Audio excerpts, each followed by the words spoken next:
Napansin kong mas mabagal ka nang lumakad,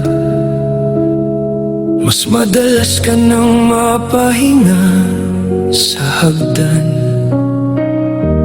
Ang mga kamay mong dati kay lakas, ngayon ay nanginginig na habang naghahanda ng almusal.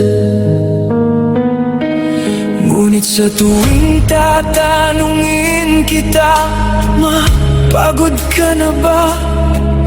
Ngingiti ka lang at sasabihin, anak, ayos lang ako.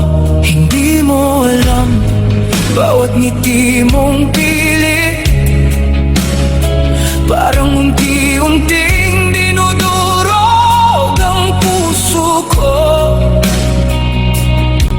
Assalamualaikum warahmatullahi wabarakatuh. Kapag napapagalitan ka ng iyong mga magulang, huwag mong isipin na kulang ang pagmamahal nila sa iyo. Ang totoo, masakit lang para sa kanila ang isipin na baka isang maling desisyon mo ang sumira sa kinabukasan mo. Hindi sila galit, takot lang sila. Takot silang makita kang masaktan. Takot silang mapunta ka sa landas na hindi na nila kayang iligtas. Habang ikaw ay mahimbing na natutulog sa gabi, may dalawang taong gising pa rin, tahimik. Walang reklamo, iniisip kung sapat ba ang naibigay nila.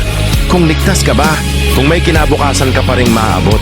At habang ikaw ay abala sa mga kaibigan, sa trabaho o sa sarili mong mundo, sila, tahimik na tumatanda, unti-unting nanghihina, unti-unting nauubos ang oras na akala mo ay laging nandyan. Darating ang araw, tatawagan mo ang numero nila, pero wala nang sasagot. Uwi ka, pero wala nang magbubukas ng pinto habang nakangiti.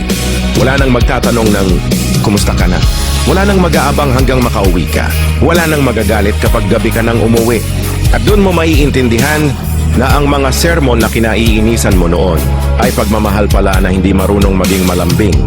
Na ang mga paghihigpit ay yakap na nakatago sa mahihigpit na salita. Hindi perpekto ang mga magulang. Nagkamali rin sila. Napagod. Umiyak ng palihim. May mga pagkakataong hindi nila naibigay ang lahat ng gusto mo. Pero ginawa nila ang lahat ng kaya nila. Kahit kapalit noon ang sarili nilang pangarap, kaya habang may oras pa, habang naririnig mo pa ang boses nila, habang maaari mo pa silang yakapin, gawin mo. Sabihin mo, mahal na mahal ko kayo. Huwag mong hintaying bulaklak na lang ang maibigay mo. Samantalang noong buhay pa sila, hindi mo man lang naibulong ang salitang, salamat. Dahil balang araw, ang pinakamabigat na pagsisisi ay hindi ang mga bagay na ginawa mo, kundi ang pagmamahal na hindi mo naiparamdam habang may pagkakataon ka pa.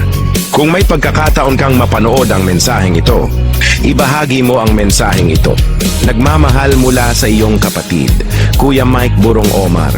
Assalamualaikum warahmatullahi wabarakatuh.